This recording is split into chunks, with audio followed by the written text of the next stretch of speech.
آیات اور احادیث طیبہ بیان کرتا ہوں، پھر انشاءاللہ تعالی آئندہ کے درسوں میں خرید و فروخت کے اور دیگر جو مسائل ہیں ضروری، جو ہماری زندگی سے تعلق رکھتے ہیں، جڑے ہوئے ہیں، جن سے ہم چھٹکارا نہیں پا سکتے، انشاءاللہ تعالی وہ ہماری ضرورت کے جو مسائل ہیں آہستہ آہستہ وہ بھی بیان کیے جائیں گے۔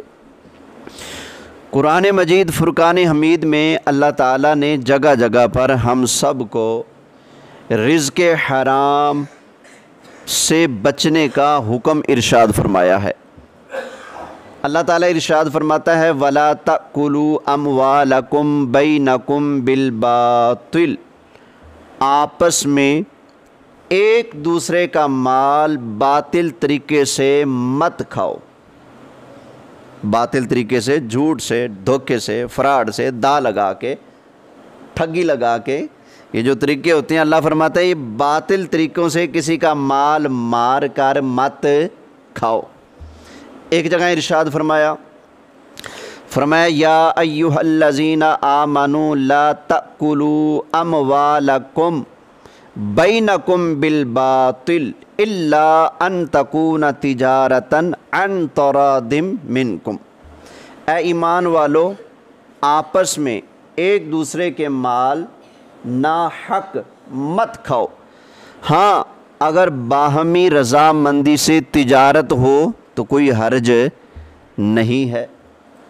ایک دوسرے کا مال نہیں لے سکتے، نہیں کھا سکتے، ہاں اگر لین دین کر لو، بدلے میں کوئی دوسری چیز دے دو یا بدلے میں پیسے دے دو تو پھر کوئی حرج اس میں نہیں ہے۔ ایک جگہ ارشاد فرمایا یا ایھا الذین آمنوا لا تحرموا طیبات ما احل اللہ لکم، اے ایمان والو جو چیزیں اللہ تعالیٰ نے تمہارے لیے حلال فرما دی ہیں ان کو اپنے لیے حرام مت کر لو۔ ولا تعتدوا، اور حد سے مت بڑھو، ان اللہ لا يحب المعتدین، اور اللہ تعالیٰ حد سے بڑھنے والوں کو پسند نہیں کرتا۔ وَكُلُوا مِمَّا رَزَقَكُمُ اللَّهُ حَلَالًا طَيِّبًا، اور جو اللہ تعالیٰ نے تمہیں پاک حلال رزق عطا فرمایا ہے اس اللہ کے دیے پاک حلال رزق میں سے کھاؤ۔ وَاتَّقُوا اللَّهَ الَّذِي أَنْتُمْ بِهِ مُؤْمِنُونَ، اس اللہ سے ڈرتے رہو جس پر تم ایمان رکھتے ہو۔ تو ان آیتوں میں اللہ تعالیٰ نے ہمیں رزق حلال کھانے اور رزق حرام سے بچنے کا حکم ارشاد فرمایا ہے۔ تو پتہ یہ چلا کہ ہر آنے والا رزق کھانے کے لائق نہیں ہوتا، بلکہ اس میں سے دیکھنا ہے حلال کیا ہے اور حرام کیا ہے۔ یہ نہیں کہ بس پیٹ کس سے بھرنا ہے، بس پیٹ بھرنا مقصود نہ، حلال اور حرام کا فرق اور تمیز ضروری ہے۔ اس کا اگر علم ہوگا تو پھر ہی آپ فرق کر پائیں گے نا، یہ حلال ہے، یہ حرام ہے، یہ طریقہ درست ہے، یہ طریقہ غلط ہے۔ تو فرمایا کہ حلال رزق جو اللہ کا دیا ہے اس میں سے کھاؤ بھی پیو بھی اور اللہ کا شکر ادا کرتے رہو، اور جو حرام رزق ہے اس سے بچتے رہو۔ اب احادیث طیبہ بھی سن لیں۔ نبی کریم صلی اللہ علیہ وآلہ وسلم نے فرمایا اس کھانے سے بہتر کوئی کھانا نہیں جس کو کسی نے اپنے ہاتھ سے کام کر کے حاصل کیا ہو، یعنی جو کھانا بندہ محنت مزدوری سے کما کر کھاتا ہے اس کھانے سے بہتر کوئی کھانا نہیں ہے۔ تو کتنے خوش نصیب ہیں محنت مزدوری کرنے والے ہیں۔ ہم لوگ شکوہ بھی کرتے ہیں لیکن یہ بھی دیکھیں کہ محنت مزدوری کرنے والے اللہ کی بارگاہ میں ان کا کیا درجہ ہے۔ کوئی اس سے چھین کے کھا رہا ہے، کوئی اسے پٹ کے کھا رہا ہے، کوئی ایسے کر رہا ہے، کوئی کیسے کسی کا مال ہڑپ کر رہے ہیں۔ اللہ تعالیٰ نے آپ کو توفیق بخشی ہے، دن بھر دھوپ میں، گرمی میں، سردی میں، دکان پر، اپنے ٹھیلے پر، ریڑھی پر کام کر کے محنت مزدوری کر کے شام کو آ کر اپنے بچوں کو حلال کھلاتے ہو، تو یہ اللہ کا کتنا بڑا فضل ہے۔ تو نبی کریم علیہ السلام فرماتے ہیں اس کھانے سے بہتر کوئی کھانا نہیں جو آدمی اپنے ہاتھ سے حلال طریقے سے کما کر کھاتا ہے، اس کھانے سے بڑھ کر کوئی شان والا کھانا نہیں ہے۔ آگے فرمایا نبی کریم علیہ السلام نے فرمایا کہ بے شک اللہ کے نبی حضرت داؤد علیہ السلام اپنے ہاتھ سے کما کر محنت کر کے کھایا کرتے تھے، حالانکہ آپ بادشاہ تھے۔ حضرت داؤد علیہ السلام کیا ہیں؟ بادشاہ ہیں، اللہ کے نبی بھی ہیں اور بادشاہ بھی ہیں، لیکن آپ نے وہ سرکاری خزانے سے کچھ نہیں لیا۔ آپ لوہے کا کام کرتے تھے، زرہ بناتے تھے، تلواریں بناتے تھے، اور اللہ نے پھر ان کی اتنی مدد فرمائی، لوہے پر جیسے ہاتھ لگاتے لوہا نرم ہو جاتا، جو چیز چاہتے اپنے ہاتھوں سے ہی بنا لیتے تھے، نہ وہ تھوڑے مارنے پڑتے، نہ اس کو گرم کرنا پڑتا، نہ بٹھی میں اس کو ڈالنا پڑتا، بس اپنے ہاتھ سے جو چاہتے بنا لیتے تھے۔ تو اللہ کے نبی حضرت داؤد علیہ السلام بادشاہ ہونے کے باوجود اگر اپنے ہاتھ سے محنت کر کے کمائیں، کوئی تانے والی بات نہیں، تو آج اگر ہم اپنے ہاتھ سے کام کاج کر کے محنت کر کے کمائیں تو اس میں کوئی شرم والی، آر والی، کوئی تانے والی بات نہیں ہے۔ ایک اور حدیث پاک سنیے، نبی کریم صلی اللہ علیہ وآلہ وسلم نے ارشاد فرمایا، اللہ پاک ہے اور پاک ہی کو دوست رکھتا ہے۔ اللہ تعالیٰ نے مومنین کو بھی، مسلمانوں کو بھی اسی چیز کا حکم دیا ہے جس چیز کا اللہ نے اپنے رسولوں کو حکم دیا ہے، مومنوں کو بھی انہی چیزوں کا حکم دیا ہے۔ وہ کیسے؟ آگے نبی کریم علیہ السلام نے قرآن کی 2 آیتیں پڑھی۔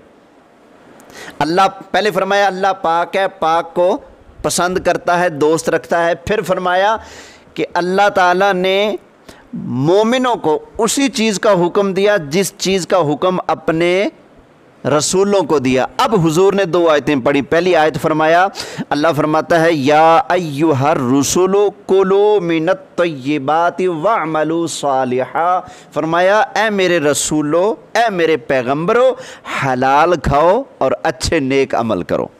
یہ اللہ نے اپنے پیغمبروں کو حکم دیا، تو ہمیں کیسے حکم دیا؟ فرمایا یا ایھا الذین آمنوا کلوا من طیبات ما رزقناکم، اے ایمان والو اس حلال رزق میں سے کھاؤ جو اللہ نے تمہیں عطا فرمایا ہے۔ تو اللہ نے وہی حکم اپنے رسولوں کو بھی دیا اور وہی حکم مومنوں کو بھی دیا ہے۔ ایک اور حدیث پاک سن لیں، نبی کریم علیہ الصلوۃ والسلام ارشاد فرماتے ہیں، فرمایا کہ لوگوں پر ایک ایسا زمانہ آئے گا کہ آدمی پرواہ نہیں کرے گا، آدمی پرواہ نہیں کرے گا کہ اس نے اس چیز کو کہاں سے حاصل کیا، حلال ہے یا حرام ہے، اس چیز کی پرواہ بولیں صحیح نہیں کرے گا۔ فی زمانہ یہ کافی یہ صورتحال بن چکی ہے، آدمی کو پرواہ نہیں ہوتی کہ میں جو رزق حاصل کر رہا ہوں یہ کہاں سے آ رہا ہے، کیسے آ رہا ہے، یہ حلال ہے یا حرام ہے۔ اللہ تعالیٰ ہمیں اس مصیبت سے بچائے، ہمیں اللہ تعالیٰ اپنا رزق پاک رکھنے کی توفیق عطا فرمائے۔ ایک اور حدیث پاک سنیے، نبی کریم علیہ الصلوۃ والسلام نے ارشاد فرمایا، جو تم کھاتے ہو ان میں سب سے زیادہ پاکیزہ وہ ہے جو تمہارے کسب سے حاصل ہے، یعنی جو تم نے خود کمایا ہے، اور تمہاری اولاد بھی من جملہ کسب کے ہے، یعنی جس طرح تمہارا ہاتھ کا کمایا مال تمہارا ہے، اسی طرح تمہاری اولاد بھی تمہارا اپنا کسب ہے۔ جیسے تم اپنے کمائے مال میں سے کھا سکتے ہو، اسی طرح اپنی اولاد کے کمائے ہوئے مال میں سے بھی کھا سکتے ہو۔ یہ چیز یہاں پر بیان کی جا رہی ہے۔ نبی کریم علیہ الصلوۃ والسلام نے ارشاد فرمایا، یہ بعض اوقات آدمی جو حرام مال کماتا ہے، لوگ پھر پوچھتے ہیں جی حرام مال ہے، سود کا کاروبار ہے، فلاں فلاں مال ہے، تو یہ مسجد کو لگتا ہے، مدرسے کو لگتا ہے، اس سے کسی غریب کی مدد کر سکتے ہیں، نیکی کر سکتے ہیں۔ تو پھر بعد ہمارے مولوی بیچارے ان پڑھ ہوتے ہیں، کہہ دیتے ہیں اللہ کی راہ میں بس دو صحیح، وہ اس کی راہ میں حرام بھی دو تو اللہ قبول کر لیتا ہے۔ توبہ لا حول ولا قوۃ الا باللہ۔ آپ گندی شے قبول نہ کرو اور اللہ کے بارے میں کہہ دو، رسول اللہ کے بارے میں کہہ دو جی وہ جیسا بھی دو بس وہ قبول کر لیتے ہیں، نہیں۔ اب یہ سنیے حدیث پاک ذرا توجہ سے، نبی کریم صلی اللہ علیہ وآلہ وسلم نے فرمایا، جو بندہ مال حرام حاصل کرتا ہے، کیسا مال؟ حرام کا مال کماتا ہے، حاصل کرتا ہے، اگر اس کو صدقہ کرے تو قبول نہیں، اگر اس کو صدقہ کرے تو قبول نہیں، اگر صدقہ کرے تو قبول نہیں، خرچ کرے تو فرمایا کہ اس میں کوئی برکت ہے، اس میں کوئی برکت ہے۔ وہ خرید کر کوئی چیزیں لے آئے مال حرام سے، آٹا لے آئے، گھر کا راشن سامان لے آئے، تو اس میں کوئی برکت نہیں ہے۔ فرمایا کہ اپنے بعد چھوڑ کر مر جائے تو کیا ہے؟ فرمایا یہ اس کے لیے جہنم کا سامان ہے۔ مال تین طرح سے استعمال ہوتا ہے نا، ایک مال وہ جو آدمی پہن لے، استعمال کر لے، کھا لے، پی لے، ٹھیک ہے۔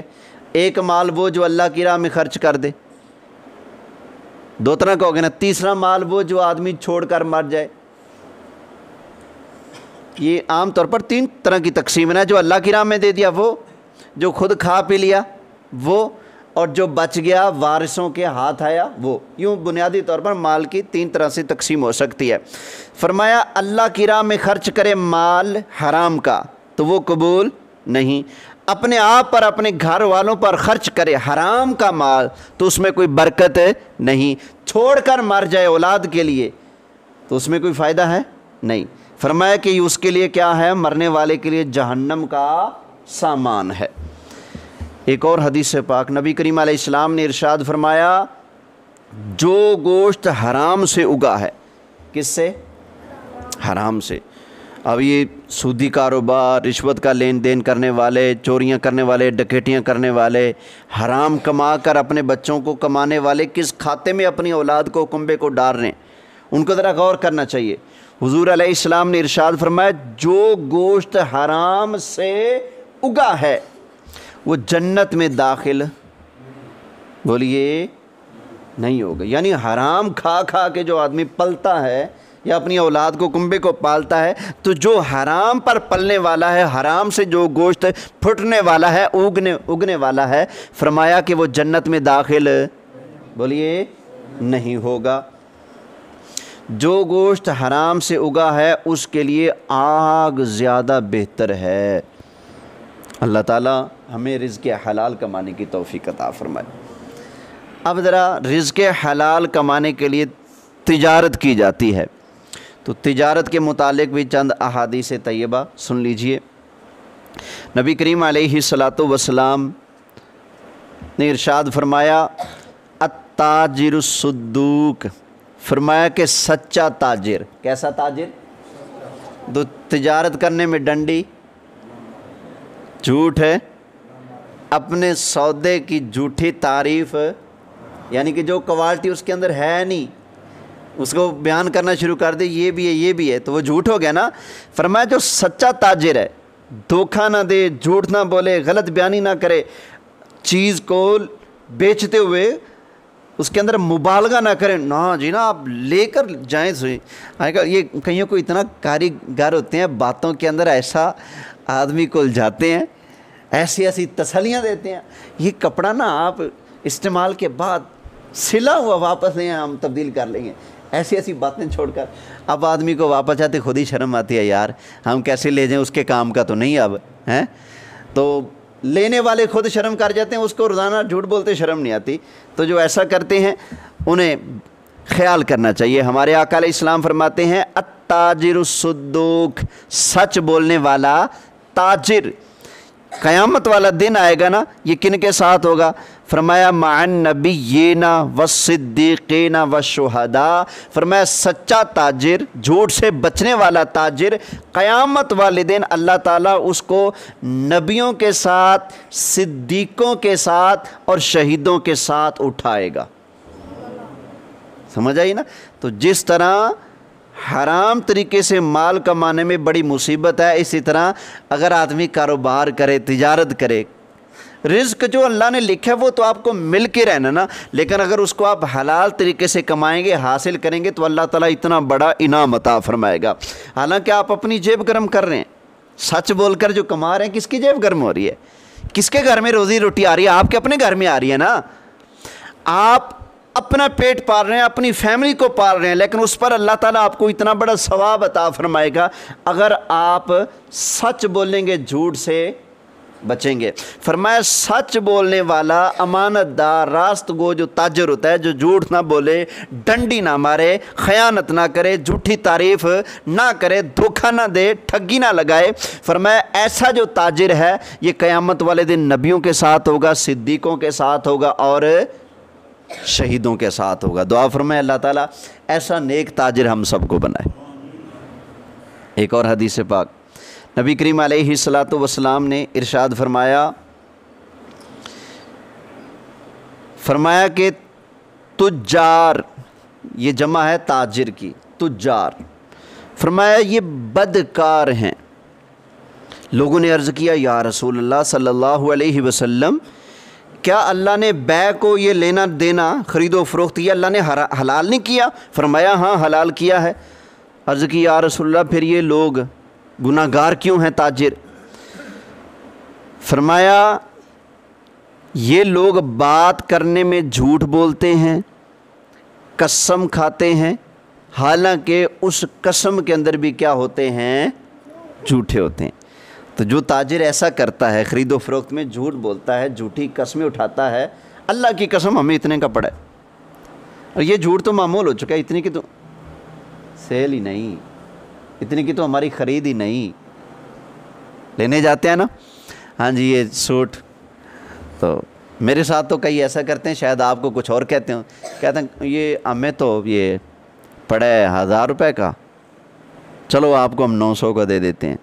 بھیا ہم آپ کے مامے لگتے ہیں، چاچے لگتے ہیں، جو آپ 100 روپے کا گھاٹا کر کے ہمیں بیچ رہے ہو، کوڑ کیوں مارتے ہو ہیں؟ تو یہ جھوٹ سے بچنا چاہیے۔ فرمایا کہ تاجر گناہ گار ہیں، کیوں؟ فرمایا اس لیے کہ بات کرنے میں کیا کرتے ہیں؟ جھوٹ بولتے ہیں، قسم کھاتے ہیں، حالانکہ اس میں بھی کیا ہوتے ہیں؟ جھوٹے ہوتے ہیں۔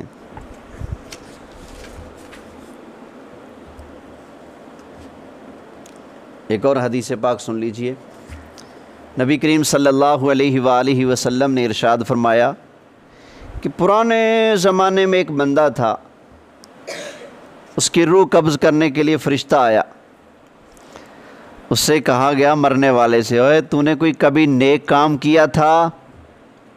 مرنے لگا نا، اس کے پاس فرشتہ جب آ گیا تو لوگوں نے پوچھا اس مرنے والے سے، اور تو نے کبھی زندگی میں کوئی نیک کام بھی کیا ہے؟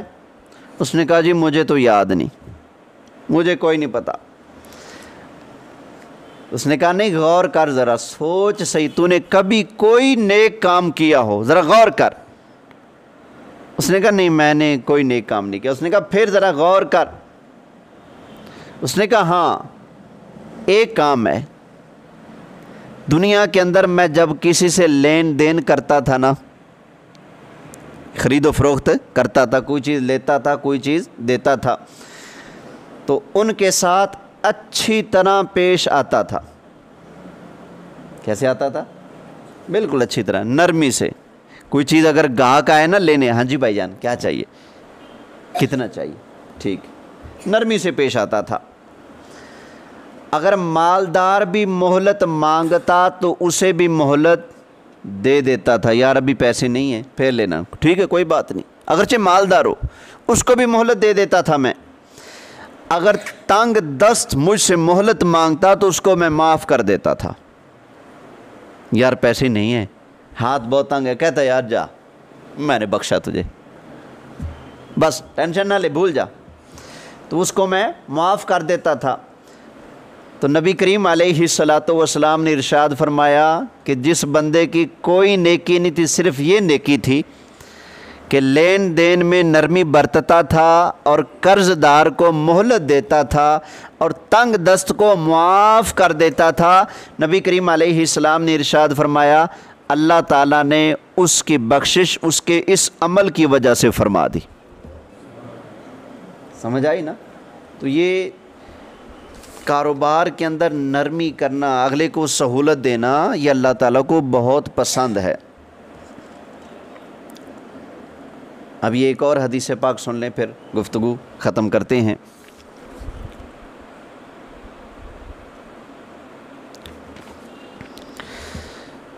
نبی کریم صلی اللہ علیہ وآلہ وسلم نے ارشاد فرمایا تمام کمائیوں میں زیادہ پاکیزہ کمائی ان تاجروں کی ہے جب وہ بات کریں تو جھوٹ نہ بولیں. سودا کریں، بات کریں تو جھوٹ ہے، اس کی کمائی ساری کمائیوں سے بہتر ہے، پاکیزہ ہے.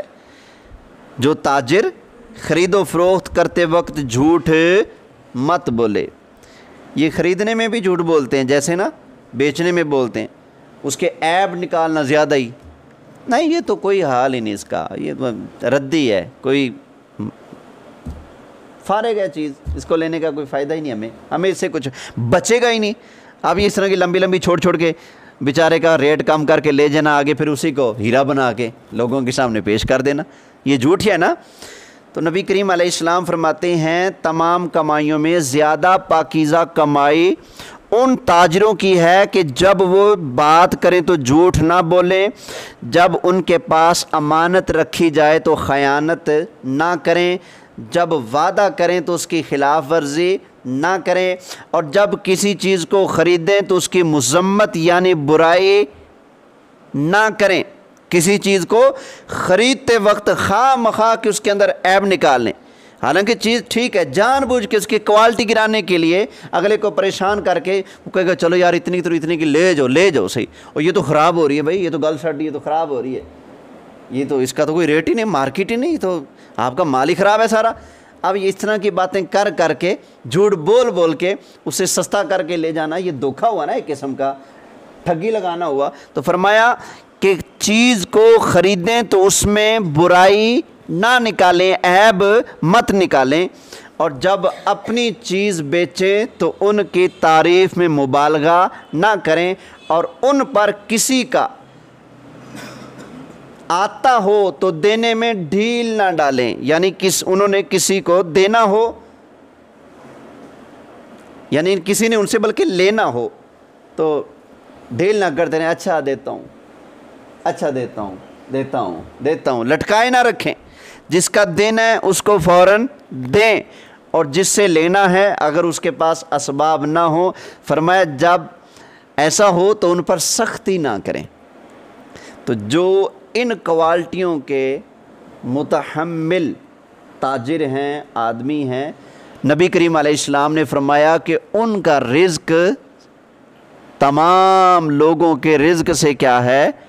پاکیزہ رزق ہے. تو کوشش کرنی ہے کہ یہ جو اللہ تعالیٰ نے اور اللہ کے محبوب نے ہمیں جو تعلیمات دی ہیں رزق حلال کے حوالے سے، کوشش کریں کہ آئندہ کے بعد، پہلے اگر غلطی ہو گئی ہے تو اللہ سے معافی مانگ لیں. آئندہ کے بعد ہم نے کوئی چیز لیتے وقت دیتے وقت جھوٹ نہیں بولنا. جھوٹ تو ویسے بھی نہیں بولنا چاہیے، لیکن خصوصاً اس وقت اگر بولیں گے چیز تو بک جائے گی، یا چیز تو خرید لیں گے لیکن اس کے اندر برکت بھی ختم ہو جائے گی، پھر گناہ الگ ہوگا، نحوست الگ ہوگی جھوٹ کی. تو اس لیے یہ جھوٹ بہت بڑی بلا اور مصیبت ہے. اللہ تعالی ہمیں اس سے بچنے کی توفیق عطا فرمائے. آمین بجاہ النبی الامین صلی اللہ علیہ وسلم.